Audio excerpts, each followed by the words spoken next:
उपोषणास बसले. आज 15 दिवस झालेत. 15 दिवसाचं उपोषण करणं म्हणजे जोक नाही. आणि तरी सुद्धा या प्रशासनाचे डोळे उघडत नाहीत. याबद्दल तुम्हाला काय काय म्हणायचं? माझं म्हणणं असं आहे की हा कारखाना आमचा कोणत्याही हालतमध्ये सुरू झालाच पाहिजे.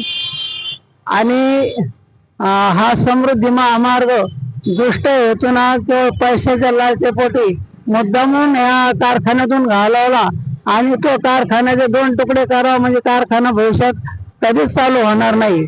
आणि ह्या कारखान्याचा जो खरेदी विक्रीचा जो व्यवहार झालेला आहे हा एकदम म्हणजे भ्रष्टता ही याच्यामध्ये दिसून यायला लागलेली आहे. तर याची निवृत्त न्यायाधीश यांच्या मार्फत किंवा लोकपालामार्फत चौकशी करण्यात यावी. या मुख्य 3 मागण्या घेऊन मी इथं उपोषणाला बसलेलो आहे. 15 दिवस झाले आज उपोषणाला, तरी इकडं कोणी कोणाचं सुद्धा लक्ष नाही आहे.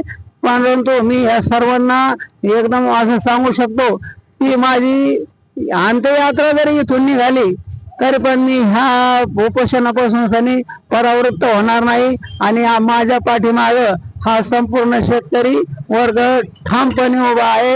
याची सरकारने दखल घ्यावी, नाही तर याचे परिणाम तुम्हाला भोगल्याशिवाय तुम्हाला सुटणार नाही. तुम्ही आता तुम्ही किती दुर्लक्ष करा पण सर्व भगवान के दरबार में दे रहे लेकिन अंधेर नाही.